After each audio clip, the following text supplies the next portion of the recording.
নাদিমের মুখ তখন রাগে আগুন। ছাইরঙা বিশাল আকাশে রুটির মতো গোলাকার এক চাঁদ, জ্যোৎস্না যেন ঠিকরে পড়ছে। সমুদ্রের হিংস্র ঢেউগুলোর গা চিকচিক করে উঠছে উজ্জ্বল জ্যোৎস্নার রূপালী আলোয়। বিশাল ঢেউগুলো শুভ্র ফেনা নিয়ে ঝাঁপিয়ে পড়ছে বালিময় তীরে। নগ্ন পায়ে অগোছালো পদক্ষেপগুলো জলের তোড়ে মিশিয়ে দিয়ে মহামান্বিত গর্জনে কাঁপিয়ে তুলছে চারপাশ। অন্ধকার মাথায় নিয়ে দাঁড়িয়ে থাকা ঝাউ গাছগুলো প্রচন্ড বাতাসে তিরতির করে কাঁপছে। কাঁপছে নম্রতার লম্বা চুল, ওড়নার আঁচল। মুগ্ধ চোখ দুটো তাকিয়ে আছে বহুদূরে। বিশাল আকাশ আর সমুদ্র পরম ভালোবাসায় সেখানে মিলেমিশে একাকার হয়েছে ঠিক সেখানটাতে। কি আশ্চর্য সুন্দর এই পৃথিবী, কি আশ্চর্য সুন্দর আকাশ আর সমুদ্রের এই স্বর্গীয় মিলন। নম্রতা থেকে কিছুটা দূরে দাঁড়িয়ে ফোন আলাপে ব্যস্ত রঞ্জন, চোখে মুখে চাপা তৃপ্তির আভাস। কি করছো? ভিজে আছি, বালির ওপর খালি পায়ে হাঁটছি। যখনই ঢেউ এসে পা ভিজিয়ে দিয়ে যাচ্ছে, ঠিক তখনই তোমাকে প্রচন্ড মিস করছি।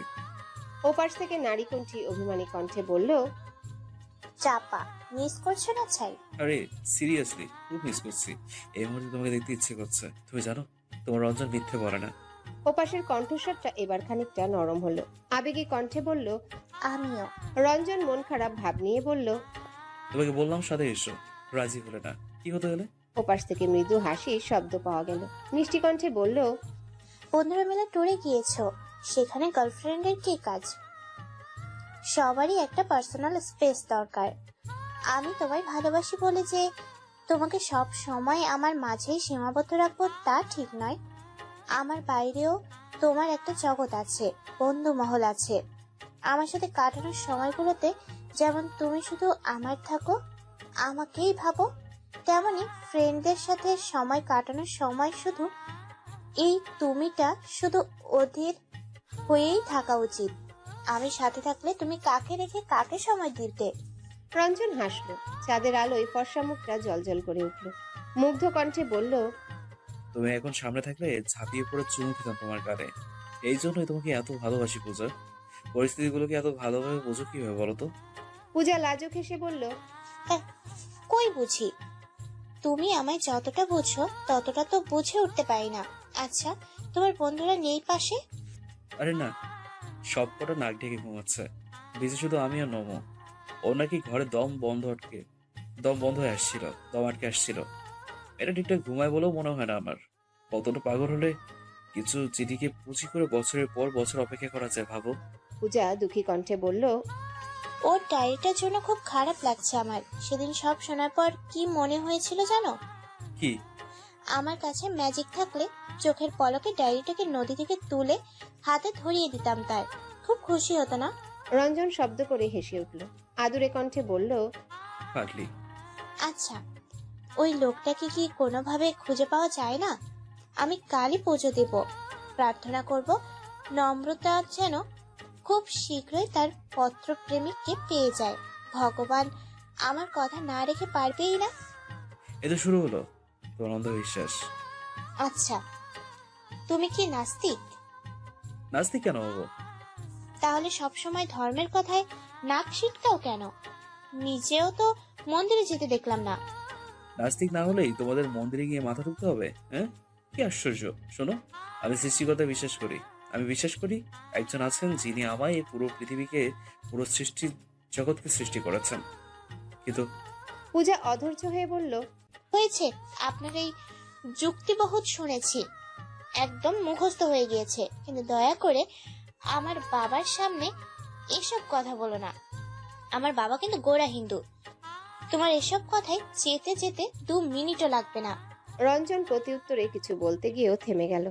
আশেপাশে তাকিয়ে নম্রতাকে দেখতে না পেয়ে আটকে উঠে বলল, নমুকে আশেপাশে দেখছি না বোঝা। আমি তোমাকে পরে কল করি। পূজা বিস্ময় নিয়ে বলল, সে কি? আচ্ছা ঠিক আছে, খুঁজে পেলে ইনফর্ম করো। আচ্ছা। কথাটা বলেই তাড়াহুড়ো করে ফোন কাটলো রঞ্জন। ভয়ার্ত চোখে এদিক ওদিক তাকালো। যতদূর চোখ যাচ্ছে জনমানবহীন বালুকাময় তীর। মুহূর্তেই কোথায় চলে গেল মেয়েটা?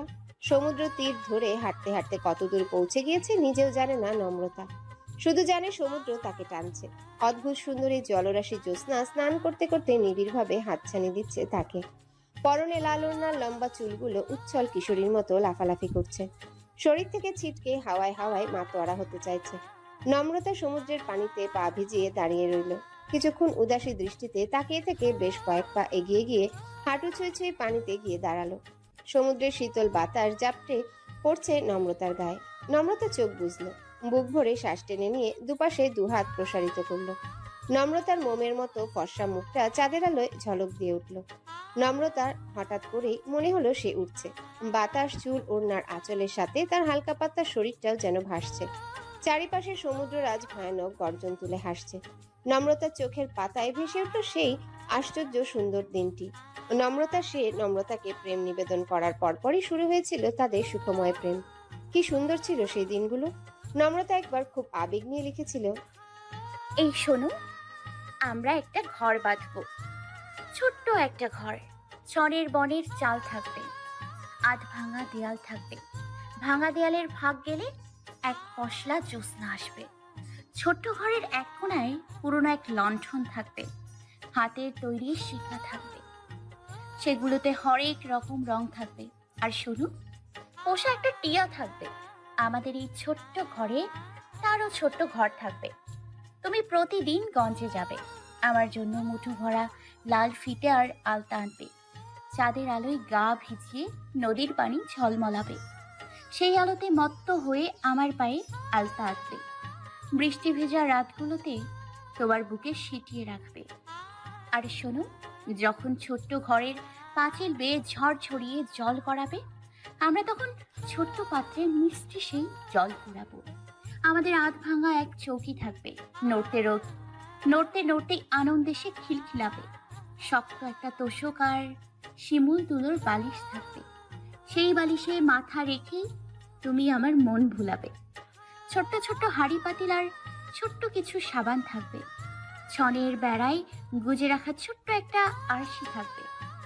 মাঝ দুপুরে তপ্ত সময় ফুঁড়ে দিয়ে প্রাণ খুলে গান গাইবে। দুষ্টুমিতে মত্ত হয়ে ভালোবাসায় মাতাল হবে। আমি লজ্জা পাবো, এত এত গাল ফুলাবো। এই শুনছো তুমি? আমরা কিন্তু ছোট্ট একটা ঘর বাঁধবো। ইতি, শ্যামলতা। চিঠিটা লিখে নম্রতার সে কি লজ্জা। পাঠাবে কি পাঠাবে না সে নিয়ে কত যে দুর্ভাবনা। শেষ পর্যন্ত চিঠিটা পাঠিয়েছিল নম্রতা। দুদিনের মাথায় কাঙ্ক্ষিত উত্তরও পেয়েছিল। নীল কাগজের পরিবর্তে সাদা কাগজের জমিনে লাল আলতা দিয়ে হাতে লেখা হয়েছিল সেই উত্তর। চিঠির ওপর পেঁচানো হয়েছিল লাল ফিতা। লাল আলতায় গুটি গুটি অক্ষরে লিখেছিল, শ্যামলতা, তুমি কি জানো, তুমি আমায় আজকাল বড্ড জ্বালাচ্ছ। আমি ঠিকঠাক পড়তে পারছি, হুটহাট মন জুড়ে ভরসা হয়ে ঝরে পড়ছো। সেদিন কি হয়েছিল জানো? গভীর রাতে আমি পড়ছি, ঘড়িতে একটা কি 2টো বাজে। হঠাৎ দরজায় কড়া নেড়ে ঘুম ঘুম চোখে ডাকাডাকি করছে নিদ্রা। আমি বিস্ময় নিয়ে দরজা খুলতেই সে বলল, ভাইয়া, তোর কি অসুখ করেছে? কখন থেকে পড়ার মতো সুর করে বলছিস শ্যামলতা শ্যামলতা, কাহিনী কি? ওর কথায় আমি যেন আকাশ থেকে বললাম, তুমি ভাবতে পারছো আমি নাকি আধ ঘন্টা যাবৎ পড়ার বদলে শ্যামলতা শ্যামলতা বলে জপ করেছি, অথচ আমি নিজেই জানি না। তারপর আবারও এক কাণ্ড ঘটালাম। কাল তোমার চিঠিটা পেয়ে ইচ্ছে জাগলো তোমার পায়ে আলতা আর চুলের লাল ফিতা জড়াবো। কিন্তু আমাদের এই অসম দূরত্বের প্রেমে সে এক প্রকার অসম্ভব বলাই চলে। কিন্তু মন বাবাজি সম্ভব অসম্ভবের ব্যাখ্যা শুনতে নারাজ। তাই সিদ্ধান্ত নিলাম আলতার রঙে চিঠি লিখবো, সাথে থাকবে লাল ফিতে। এই আলতা জোগাড় করতে কত পেরেশানি করতে হয়েছে জানো? ইন্দ্রার যন্ত্রণায় ধরা খেয়ে গিয়েছি ভাষায়। ছেলের পকেটে আলতা আর লাল ফিতা না ঘুরে বেড়াচ্ছে, মায়ের জন্য এই যেন এক ভয়ঙ্কর কাণ্ড। বাসায় হুলস্থুল বাঁধিয়ে মান সম্মান শেষ। কি লজ্জায় পড়তে হয়েছিল বুঝতে পারছো? দুদিন ধরে সবাই কেমন সন্দেহের চোখে তাকাচ্ছে। আমি তাকাতেই মিটমিট করে হাসছি। তুমি আমার কি ভীষণ সর্বনাশ করলে বলো তো। এই সর্বনাশটা কি করে থাকবো আমি? আচ্ছা শ্যামলতা, এই সর্বনাশ ঢাকার পরিবর্তে সমানতালে আরো কিছু সর্বনাশ করে ফেললে কেমন হয়? শ্যামলতার সর্বনাশের দায় নিয়ে সর্বগ্রাসী হওয়ার মতো প্রাপ্তি কি আর কিছুতে আছে? বিশেষ দ্রষ্টব্য। আলতার ফিতে কি তোমার পছন্দ হয়েছে? তোমার বাকি চাওয়াগুলো না হয় দেখা হলেই পূরণ করবো। ইতি শ্যামলতার ব্যক্তিগত সে। চিঠির কথাগুলো মনে পড়তেই নম্রতার ফর্সা গালে লাল আভা ফুটল। পর মুহূর্তে খিলখিল করে হেসে উঠল নম্রতা। সমুদ্রের গর্জনে চাপা পড়ে গেল সেই উচ্ছল হাসির শব্দ। ঠিক তখনই ডান হাতের বাহু ধরে হ্যাচকা টান দিয়ে সরিয়ে আনা হলো তাকে। বিস্মিত পুরুষালী কণ্ঠ বলে উঠল, পাগল নাকি আপনি? তীরের লাল চিহ্ন উঠছে দেখছেন না? এখন ভাটার সময়, ঢেউয়ে টানে চোখে নিমিষেই হারিয়ে যেতে পারতেন। এই অসময়ে কেউ পানিতে নামে? নম্রতা চোখ তুলে তাকালো। কালো রঙের টি শার্ট গায়ে সুঠাম দেহি এক যুবক দাঁড়িয়ে আছে তার সামনে। চোখে মোটা ফ্রেমের চশমা। চাঁদের আলোয় চেহারা ভালো বোঝা যাচ্ছে না, তবুও চিনে ফেললো নম্রতা। কয়েক সেকেন্ড তাকিয়ে থেকে ভ্রু কুঁচকে তাকালো। রাগান্বিত কণ্ঠে বলল, আপনি? সামনে দাঁড়ানো মানুষটাও বোধহয় খানিকটা চমকালো। কপাল কুঁচকে বলল, ও শিট, আপনি লঞ্চের ওই পাগল মেয়েটা না? নম্রতা যেন আরো একটু জ্বলে উঠলো এবার। তেরে এসে বলল, আমাকে দেখে পাগল মনে হয়? আরফান ভারী অবাক হয়ে বলল, মনে হয় মানে? আমি তো 110% শিওর যে আপনি পুরো দস্তুর পাগল। নম্রতার ডায়েরি হারানোর জ্বালাটা আরো তীব্র রূপ ধারণ করলো। আরফানের দিকে তেড়ে যেতেই দু পা পিছিয়ে গেল আরফান। এমন সময় দূর থেকে দৌড়ে এলো তিনটি ছেলে। নম্রতার কাছাকাছি এসে হাঁটুতে ভর করে জোরে জোরে শ্বাস নিল। নাদিম কোমরে হাত রেখে হাঁপাতে লাগলো। গর্জে উঠে বলল, ওই হারামি, তোরা আজকে সমুদ্রে পানি খাওয়াতে খাওয়াতে মায়েরা ফেলবো আমি। শালি, তোরে কুইতে গিয়ে জীবন শেষ। রঞ্জন তো ভয় দেখাই দিয়েছিল বাল। উফ, মাইয়া মানি যন্ত্রটা। নাদিম থামতেই আরফানের পেছনে এসে দাঁড়ালো একটা লোক। ফর্সাটে গোলগাল মুখ, চোখে মুখে জ্ঞানী জ্ঞানী ভাব, ফর্সা চামড়ায় লাল টকটকে ঠোঁট। লোকটা হালকা ঝুঁকে নম্রতাকে নিরীক্ষণ করে বলল, আরফান, কি হয়েছে দোস্ত? এভাবে ছুটিলি যে? বন্ধুর কথায় ফুস করে নিঃশ্বাস ছাড়লো আরফান। বিরক্ত কণ্ঠে বলল, আর বলিস না, দুদিন যাবত এক পাগলকে বাঁচাতে গিয়ে বারবার মান সম্মান খাওয়াতে হচ্ছে আমার। মানে বুঝলাম না। এই ভাটার সময়ে হাঁটু পানিতে দাঁড়িয়ে সমুদ্র বিলাস করছিলেন এই রমণী। আমি ভালো বুঝে বাঁচাতে গেলাম, সে উল্টো আমার উপরেই অখুশি। Such a foolish girl. নম্রতা আবারও তেড়ে গিয়ে বলল, খবরদার বাজে কথা বলবেন না। আমার অত বড় একটা ক্ষতি করে এখন মহৎ শাস্তে এসছেন। আরফান দুপা পিছিয়ে গিয়ে নিজের রাগ নিয়ন্ত্রণ করে বলল, দেখ নিশাদ, কেমন অসভ্য মেয়ে। কার্টিসি বলতে কিচ্ছু নেই। আমার ল্যাপটপটা ওভাবে ফেলে দিয়েও বিন্দু মাত্র অনুতাপ নেই। ইচ্ছে করছে। নিশাদ হুহা করে হেসে উঠল। আরফান এর কাজ ঝাঁকিয়ে তাকে শান্ত হতে বলল। নাদিম উসকুস করে বলল, নমু, বাদ দে বইন, ঝগড়া টগড়া কয়রা লাভ নাই। এই ভাই খুব একটা মিছা বলে নাই। তোর মাথায় এল্লা উল্লা ছিট দেখা দিতাছে। এই রাইতে কেউ একলা একলা অত দূরে আহে, তারপরও পানিতে নামে। নম্রতা চোখ মুখ লাল করে নাদিমের দিকে তাকালো। রঞ্জন এক পা এগিয়ে গিয়ে আরফানকে উদ্দেশ্য করে বলল, সৌভাগ্যবশত আপনাদের সাথে আবার দেখা হয়ে গেল। আর দুর্ভাগ্যবশত আবারও এমন একটা সিন ক্রিয়েট হলো। সরি ভাইয়া, আসলে নম একটু ডিস্ট্রেসড। আরফান কিছু বলার আগেই পাশ থেকে নিশাদ হাত বাড়িয়ে দিয়ে বলল, ইটস ওকে, সুন্দরী মেয়েদের টুকটাক ভুল মাফ করা যায়। আমি নিশাদ আহমেদ নীরব, বর্তমানে প্রাইভেট ইউনিভার্সিটির লেকচারার। আর ও হলো ডক্টর আরফান আলম। বন্ধুদের সাথে ট্যুরে এসেছি। আর আপনারা? রঞ্জন ডান হাতটা বাড়িয়ে দিয়ে মৃদু হাসলো, বলল, আমি রঞ্জন চক্রবর্তী, ঢাকা বিশ্ববিদ্যালয় সাইকোলজি 3rd সেমিস্টারে পড়াশোনা করছি। ওরা আমার বন্ধু নাদিম হোসেন, অন্তু তালুকদার আর নম্রতা মাহমুদ। আমরা ট্যুরে এসেছি। নিশাদ বিনয়ী হাসি দিয়ে বলল, তোমরা তো তাহলে আমাদের থেকে বেশ কয়েক বছরের জুনিয়র হবে। অলমোস্ট 7 থেকে 8 বছর, তাই না আরফান? আরফান ভদ্রতার হাসি দিয়ে মাথা নাড়ল। দুপক্ষের পরিচিতি পর্ব শেষ হতেই বিদায় নিয়ে যার যার হোটেলে রওনা হলো। হোটেলের পথে ফিরতে ফিরতে হঠাৎই প্রশ্ন করলো নাদিম। ওই লেকচারটাকে তুই চিনিস না মো? নম্রতা অবাক হয়ে বলল, কোন লেকচারার? আরে একটু আগে কথা কহিল না, নিষাদ না বিষাদ নাম কইল। নম্রতা আরেক দফা অবাক হয়ে বলল, আমি ওই বেটাকে চিনব কেন? নাদিম কপাল কুঁচকে বলল, তাহলে ওই পলাই তোরে চিনে কেমনে? নাদিমের কথায় তিন জোড়া চোখ তার উপরে সে নিবদ্ধ হলো। রঞ্জন চোখ ছোট ছোট করে বলল, ওই বেটার নমকে চিনে তোরে কে বললো? ফেরার সময় স্পষ্ট শুনলাম ওই লেকচারে আরফান ভাইয়া বলছে। লাগিস না দোষ, ছেড়ে দে, মেয়েটা আমার পরিচিত। নাদিমের কথায় তিনজনই অবাক চোখে একে অপরের দিকে তাকালো। নম্রতার কপালে ভেসে উঠল চিন্তার ভাঁজ। এই লোক কি করে চিনবে তাকে? কই, সে তো চেনে না। দুপুরে খাবার শেষ করে নম্রতাদের ঘরে আড্ডা বসিয়েছে বন্ধুরা। বাইরে মুষলধারের বৃষ্টি। পরিষ্কার কাচের জানালায় জমে আছে ফোঁটা ফোঁটা জল। উত্তাল সমুদ্রের গর্জন আর বৃষ্টির শব্দ মিলেমিশে তৈরি হয়েছে নতুন এক সুর। সেই সুরে মাতোয়ারা হয়ে প্রলয়ঙ্করী নৃত্যে মত্ত হয়েছে ঝাউ গাছের শাড়ি আর নারিকেল গাছের বহর। কাল শেষ রাতের দিকেও 3 নম্বর বিপদ সংকেত ছিল সৈকতে। সকালের দিকেও আবহাওয়া ছিল চলনসই, কিন্তু দুপুরের দিকে হঠাৎই কোথা থেকে উড়ে এলো এক আকাশ কালো মেঘ। শুরু হলো ভয়ানক বর্ষণ। সমুদ্র সৈকতে জারি করা হলো 7 নম্বর বিপদ সংকেত। দুপুরের পরপরই বাসের টিকিট কাটা হয়েছিল নম্রতাদের। পরশু থিওরি পরীক্ষা। রাতের মাঝে ঢাকায় ফেরা যখন চাই ঠিক তখনই শুরু হলো বৃষ্টিকন্যার ইচ্ছে বিলেস। বৃষ্টিকন্যার এহেন ন্যাকামতে টিকিটগুলোর সাথে সাথে ধরা বাঁধার সময়টাও ভেস্তে গেল। নম্রতা নীরা কফি হাতে বিছানায় হেডবোর্ডে ঠ্যাস দিয়ে বসে আছে। নাদিম বিছানার উপর হাত পা ছড়িয়ে শুয়ে আছে। একটু পরপর হাতে থাকা গিটারে টুংটাং আওয়াজ তুলছে। ডান পাশের ধবধবে সাদা সোফায় বসে আছে রঞ্জন। এক হাতে কফি কাপ, অন্য হাতে ফোন। অন্তু কার্পেটের উপর পা গুটিয়ে বসেছে। কোলের উপর ল্যাপটপ, কোলের পাশেই ধোয়া ওঠা কফি কাপ। ছোঁয়া বসে আছে বিছানার এক কোণায়। চশমাটা নাকের টগায় এসে ঠেকেছে। গায়ে ভারী কম্বল জড়ানো। ছোঁয়া কফি কাপটি পাশের টেবিলে রেখে ঠোঁট উল্টালো। কপাল কুঁচকে বলল, আচ্ছা, ওই লোকটা নমুর ওই পত্রপ্রেমিক হতে পারে না? I mean, coincidence? পৃথিবীতে কত শত কাকতালীয় ব্যাপার ঘটছে, এটা কি তাদের মধ্যে একটা হতে পারে না? ছোঁয়ার বোকা কণ্ঠে বলা কথায় 5 জোড়া চোখ তার উপরে সে নিবদ্ধ হলো।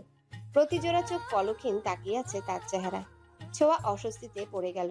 আমতা আমতা করে বলল, সরি, আসলে নমর সেদিন বলেছিল লোকটির নামে প্রথম অক্ষর এন হওয়ার সম্ভাবনা প্রবল। আবার তোরা যে লোকটির কথা বলছিস, কি যেন নাম, নীরব, নিষাদ, হোয়াট এভার, সে নামটিও এন দিয়ে শুরু। তিনি varsity lecturer, that's mean bright student. Nomor ভাষ্যমতে নমর পত্রপ্রেমিকও ব্রাইট স্টুডেন্ট ছিল। বর্ণটা মিলে যায়, ওই হিসেবে ভুল করে বলে ফেলছি কথাটা। I think I was wrong, sorry. কেউ কোনো জবাব দিল না। আগের মতোই তাকিয়ে রইল চুপচাপ। তারপর হঠাৎই শটান উঠে বসলো নাদিম। অতিরিক্ত উত্তেজনায় ছোঁয়াকে একটা শক্ত ধাক্কা দিয়ে সবার চোখে চঞ্চল দৃষ্টি ঘুরিয়ে নিয়ে চেঁচিয়ে উঠে বলল, হোয়াট আর থিঙ্কিং, এভাবে তো ভাইবা দেখি নাই।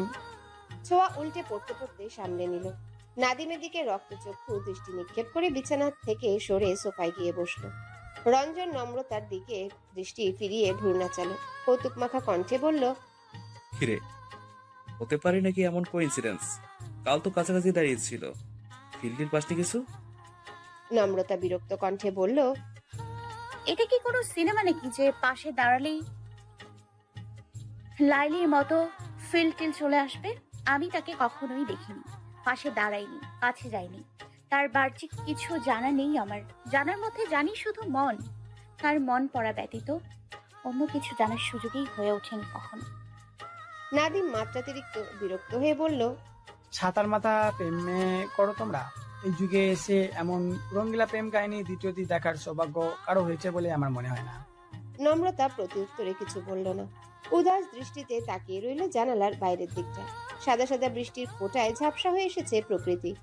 সমুদ্রের উচ্ছ্বাসটা হয়ে উঠেছে লাগামহীন পাগলা ঘোড়া। অন্তু ল্যাপটপটা পাশে রেখে হাত পা ছড়িয়ে বসলো। ফুস করে নিঃশ্বাস ছেড়ে বলল, নিষাদ নামক লোকটি যদি নম্রতার প্রেমিক হয়ে থাকে, তাহলে ব্যাটা চূড়ান্ত ধুরন্ধর। সে নিশ্চয়ই লুকিয়ে চুরিয়ে নমুকে দেখেছে, হয়তো ফলো করেছে।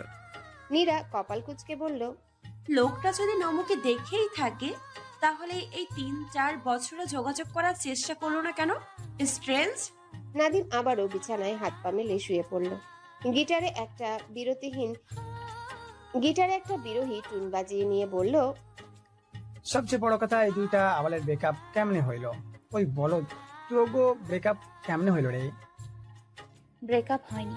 নাদিম সরু চোখে তাকালো। আরেক দফা উঠে বসে বিস্মিত কণ্ঠে বলল, হয়নি? নম্রতা সন্তর্পণে দীর্ঘশ্বাস ফেলল। দুই দিকে মাথা নেড়ে জানালো না হয়নি। নাদিম মাথা ঝাঁকাতে ঝাঁকাতে আবারও বিছানায় গা এলালো। চোখে মুখ বিকৃত করে বলল, একেই বলে প্রীত। ছোঁয়া অত্যন্ত ঘৃণা ভরা চাহনি দিয়ে বলল, ভাষাকে ছিঁড়িয়েছি। অন্তু অধৈর্য কণ্ঠে বলল, তাহলে তোদের সম্পর্কের সমাপ্তিটা কোথায়? সমাপ্তি। শব্দটা উচ্চারণ করে উদাস ভঙ্গিতে বসে রইল নম্রতা। তারপর ধীর কণ্ঠে বলল, সমাপ্তি তো হয়নি কখনো। সমাপ্তি তো হয়নি কখনো। এভাবে কি সমাপ্তি হয়? বিশ্ববিদ্যালয়ে ভর্তি পরীক্ষা চলছিল তখন। এদিকে দেখা করার জন্য মাতোয়ারা হয়ে উঠেছিল সে, সেই সাথে মাতোয়ারা হয়ে উঠেছিলাম আমি।